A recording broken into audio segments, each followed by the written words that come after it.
Hello everybody and welcome back to OMB Reviews. I am the critic who is a cynic. Hope we're doing well, and today we'll be doing a box office preview slash look ahead at some of the next major releases coming out over not only Thanksgiving, but paying special attention to Spider-Man No Way Home, as that is expected to be, based on these early projections, not only the largest domestic release of the pandemic era, but also potentially the first film to cross the $1 billion mark by the end of its theatrical run. That is what the early numbers seem to at least be indicating is a strong possibility, especially if we take into account how well a film like No Time to Die from James Bond has been doing. Obviously making over $500+ million worldwide. If that is even surpassed by this film, which is very likely the next Spider-Man film, and it does even better domestically, you could see why $1 billion is definitely a lot more so in the cards, but we have to, of course, wait and see if the actual numbers hold up and when the actual numbers start rolling in upon its release. Before we go any further, though, please make sure you smash that like button, light that fire button if you're watching over on Odyssey, and also smash the rumble button if you're watching over there. And on any of those platforms, make sure that you're subscribed to the channel with the bell notification on. That way you never time in a video or live stream goes live on the channel. It really does help out a lot. So, before going into Spider-Man, let's talk about some of the films set to come out this Thanksgiving. So we have first Encanto by Walt Disney Pictures, which is set to open to around $20 to $35 million, with a $75 to $135 million range for its total domestic gross, which is pretty much on the low end side of things for a Disney animated production. However, I do believe that this movie is going to be splitting itself with some type of Disney Plus release, and so that would make a lot of sense. If it's not, then obviously that does spell a lot of trouble. In the end, though, as we all know, those Disney Plus numbers are sometimes hard to be able to track because Disney can claim various things, but until we actually see any type of reports, which probably wouldn't happen until the end of a quarter or the end of a year, like a fiscal year or something, it's really hard to really confirm how much comes from an individual film versus, just general memberships and things like that. So anyway, Encanto expected to not be that much of a financial success, at the very least, based on these initial numbers. Again, that for a Thanksgiving opening, for a Thanksgiving release, not looking very good there for the entirety of the run. So some people, I think, had pointed out saying, oh, well, it's opening up on a Wednesday, that's why it's lower. Yeah, but it's also opening up during Thanksgiving, and keep in mind that this 75 to 135, that is the entirety of the run domestically. So the reason why I'm saying it's not looking good is because if this is what it makes domestically, I don't really know why the international market would kind of go out of its way to support this film outside of maybe a few Hispanic countries. It just really doesn't make a lot of sense as to why this film would really appeal in any massive way, or at least massive enough to be able to make up for what is likely close to a $100 to $200 million production budget, as almost all Disney animation films or Pixar animated films are these days. And so even though the film does look interesting at the very least, there's a genuine, seemingly a genuine concept that is being presented in the film. If you've not seen the trailer for the film yet, it is still a movie where, again, I don't really see this film being able to appeal in any mass way if these are the early numbers. Now, these numbers could change. Obviously, Thanksgiving could be harder to track, but these are right now what's being reported from Box Office Pro. House of Gucci, yes, indeed, House of Gucci, which just looks terrible, is expected to make a paltry $8 to $13 million in its opening, making a total of $30 to $65 million in the entirety of its domestic run. Not looking good for this film. I believe this is another Ridley Scott movie, so this would be the second Ridley Scott movie to have a massive financial failure and flop this year. The last Duel was the last one. That film cost $100 million and made nothing. So it looks like House of Gucci is going to be very similar. I don't know the production budget on this film yet, but this is not looking very good for a Lady Gaga starring movie about the House of Gucci. If you've seen anything about the trailer, nothing about the trailer is appealing because every character in there looks just completely abysmal. Just doesn't look compelling at all. So you ask the question, why do I want to watch a movie about a bunch of rich, spoiled people in this day and age, right? I mean, there's obviously a time for these types of movies, I think, but now is definitely not that time when so many people are still struggling economically and everything. I don't know if it's going to hit the right tone overall. Some are kind of pointing out saying, yeah, well, it's Oscar bait type film, and I can totally understand that. But when you're opening this up, and MGM is, United Artists, at over 3,000 theaters, they obviously think that this film has some potential to be somewhat successful. Again, you wouldn't put your faith in a film to be in over 3,000 theaters if you didn't. However, as far as the projections are concerned, not looking all that great. We also have Resident Evil Welcome to Raccoon City finally coming out, and no one's interested. Might be one of the first or one of the rare Sony releases to not be able to do that well. Again, depending on its production budget, expected to open to $6 to $10 million, with 17 to 30 million in its entirety of the domestic run. It is opening in very few theaters, so something tells me that there might be some kind of day-and-date release model going on with this to have such few screenings being shown. Obviously, I know a lot of people, though, who have seen the trailer for this. I've kind of avoided it, to be honest, because I actually really like the original Resident Evil film franchise. I was never a gamer, so I never played the games growing up, and so I don't have as much attachment to the games as a lot of other people do who have issues with the films. But for me, the films were just a lot of fun. I mean, obviously, I think the first one is definitely, far superior to the other ones, but there's a lot of fun to be had even in those later films, especially as they get even more and more ridiculous. It's kind of like that Fast and Furious effect where you're just having a lot of fun, and for me, at least, it never got to the point where it became so ridiculous that it just stopped becoming, fun, at least for me, and that was kind of when I was going through, like, this zombie type, infection of human being kind of kick. And so I think it just hit me at a right point in my movie watching experience. And so I overall enjoyed it. I'm not really looking forward to this at all. I don't know what this is going to add but set to reboot essentially the Resident Evil franchise. And it seems that audiences are kind of like, yeah, we're kind of over the whole Resident Evil thing. You kind of are already squeezing that out by, releasing so many different versions. I mean, even though I enjoy those films, I don't think anyone's going to say that they needed to have every single one of those movies in release. So rebooting it not too long after, really, when you think about the grand scheme of things, the last chapter.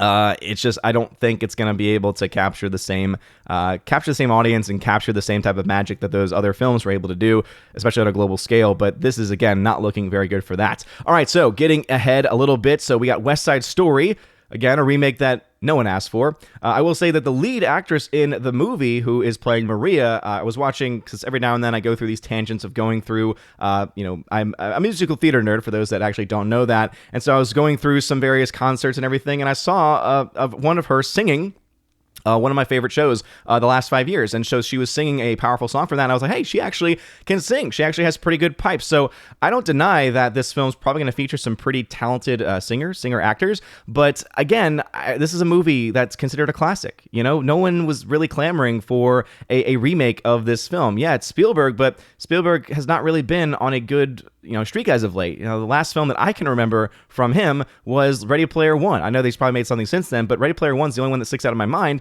and that was a terrible adaptation. It just didn't look very good at all. The CGI was crap. It just stripped out so many of the crucial story elements from the original book.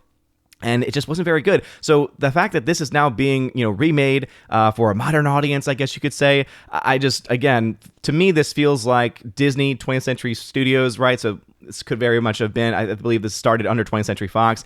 It's almost like they're making this film purely to try and say, oh, well, instead of having, white actors portraying Puerto Rican characters, instead we're going to have actual Hispanic actors playing these characters. And again, I understand that to an extent, but at the same time, it's like, that's not if that's your primary purpose for remaking this movie, I just don't think that's very strong. And the numbers really aren't that strong for this either, right? $14 to $22 million domestic opening with $55 to $85 million total. I imagine that this film, again, likely going to be considered Oscar bait, which is, again, not making a lot of money, but expected to get a lot of awards recognition. We'll have to wait and see. The trailers are okay.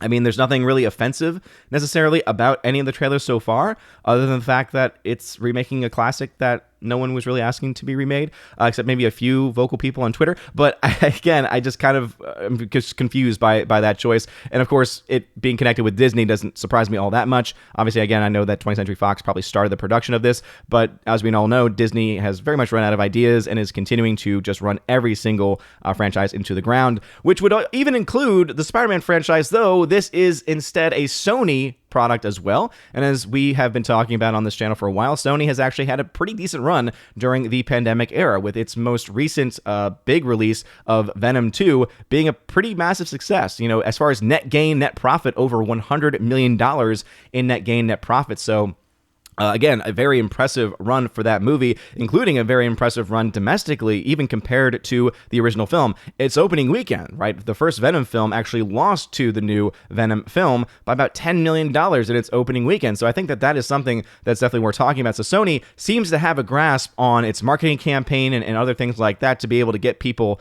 into their seats. So I think it's that element that's going to really help the Spider-Man franchise moving forward. I think it's what has kind of kept the Spider-Man franchise kind of together. I know there's a lot of people that are not a big fan of the Tom Holland Spider-Man. Like, I totally get that. But I think that if we step back for a second, we can understand, okay, but this does have a mass appeal, right? You may not like Tom Holland, but there are a lot of people that do like Tom Holland. You may not like the current era of Spider-Man, but there are a lot of people clearly that do. And I think that's already showing in these early projections for the film. Expected to open, so again, this is the opening weekend, to $135 to $185 million. So the first film, I think, in the pandemic era, or at least one of the few, to break $100 million domestically in its opening, and is expected in the long term to be anywhere between $375 and $525 million domestically. So let's say that this movie gets closer to that $400-500 million.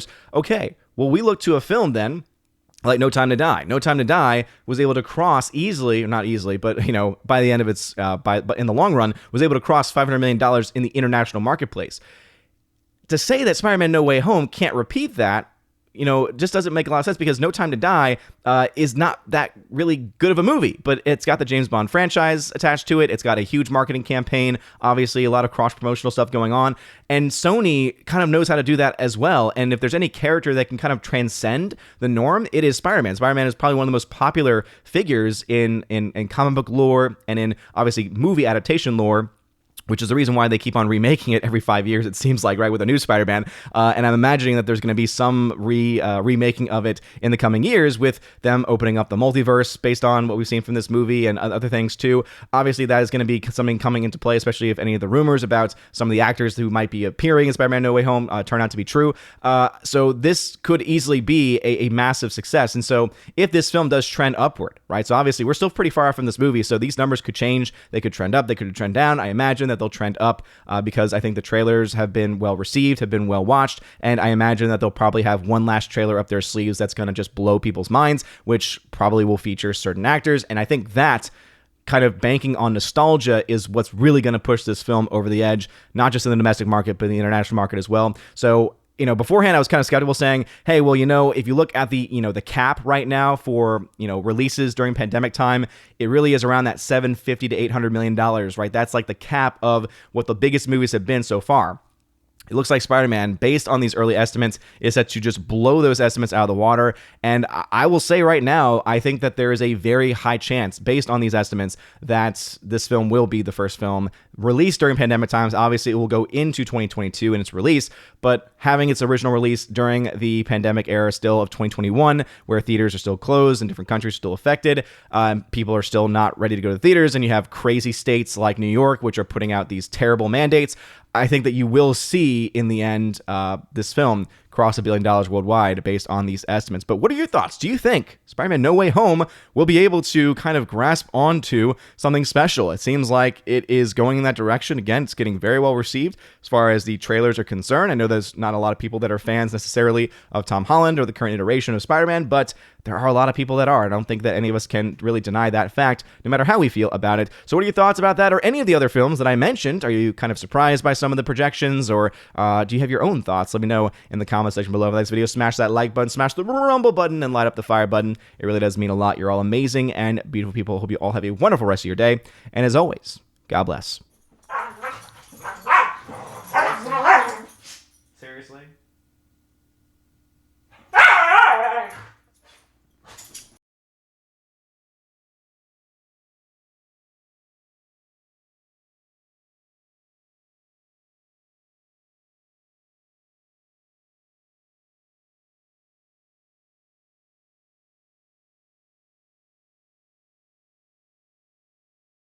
And now for a huge shout out to all of my November Patreon, Subscribestar, and Locals members. Starting first off with Patreon, Andrew Hoyle, animation commentator, Brandon, Brian P., Christopher Bowman, Dolores Ed, Dion, Father Christopher Miller, hail to you, Father. Father Damian Cook, Garrett Searles, Harold Francis, Inflamed Wood, Jacob the Juice, JC, Jeffrey Toon, Joe Horn, Jonathan Carney, Gomer Kyle 79, Laura the Modern Major General Story, Mike Jackson, Mad Mitch Dunaway, Mondo Spieler, Mr. Peabody, On to June, Orange Hat Reviews, Out of Step with Reality, Priscilla Hall, Rosetta Ullen, Stan Andrian, Teresa Martin, Theodore Bendon, Tina Bojan, and Tina B, the Empress of the Universe. And a shout out to my Subscribestar members, UAB, Mad Dog, Storm Tracker, The R, Fast Reaction, Nosferatu Gatsu,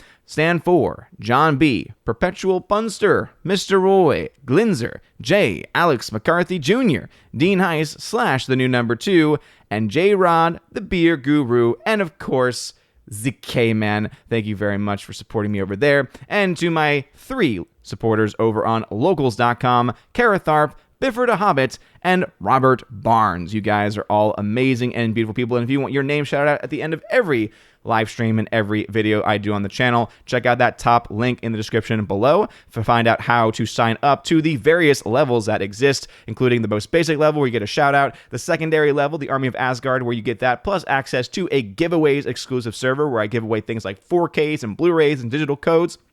All kinds of stuff, a lot of fun. You then also have the Keeper of the Bifrost level where you get all that stuff, plus access to an exclusive podcast that I do with John the Flick Pick Flickinger. You get to ask us questions, and you get also access to that and the entire library of podcast episodes that we have done. And then there is, of course, the Chosen of Valhalla level, where not only do you get all of that, but also in your first month, you get a t-shirt of your choice and sent to you anywhere in the world. Of course, just let me know your size and the color option that you want. It'll be sent to you that first month. And also, you get to be featured on the once a month Chosen of Valhalla live stream, where we have a ton of fun talking about movies and projects and all kinds of stuff. Pretty much anything that the Chosen wants to talk about is on the table. So if any of that sounds interesting to you, check out that top link. You're all amazing and beautiful people. Hope you all have a wonderful rest of your day. And as always, God bless.